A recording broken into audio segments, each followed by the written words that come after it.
State of the Union addresses can be a type of partisan Pilates for some.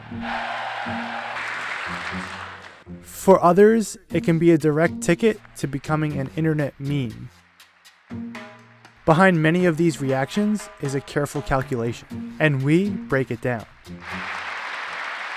You won't find many Democrats jumping out of their seats for President Trump. Senator Joe Manchin of West Virginia is the exception. He's sitting right in the front, and that's likely not a coincidence. Here he is again applauding Trump's jab at those who kneel for the national anthem, and again after Trump mentions rising wages. It's a re-election year for Manchin, and he's in a state that overwhelmingly voted for Trump. Now he's apparently showing support for a president from the opposing party. Let's go to the other side of the aisle. We repealed the core of the disastrous Obamacare. The individual mandate is now gone. Thank heaven. Did you catch that? Overwhelming excitement, except for Senator Lisa Murkowski of Alaska. Last summer, Murkowski played a key role to squash efforts to repeal the Affordable Care Act. Working with the Senate, we are appointing judges who will interpret the Constitution as written, including a great new Supreme Court justice. President Trump threw a compliment right at Neil Gorsuch, but he didn't take the bait. In the history of our country.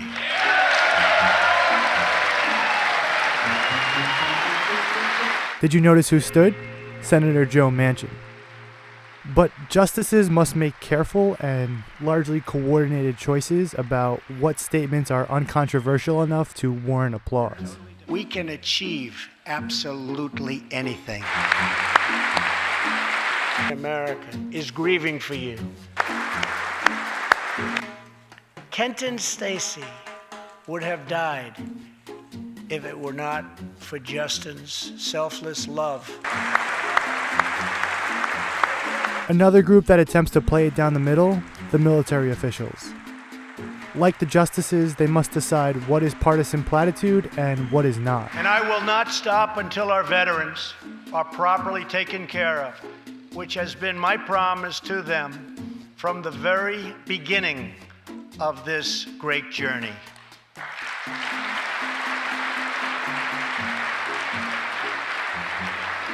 We must modernize and rebuild our nuclear arsenal, hopefully never having to use it, but making it so strong and so powerful that it will deter any acts of aggression by any other nation or anyone else.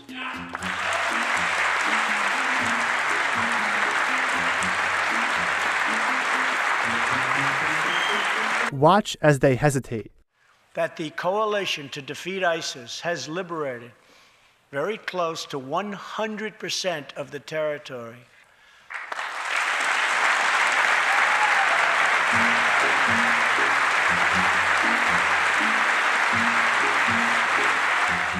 To clap or not to clap?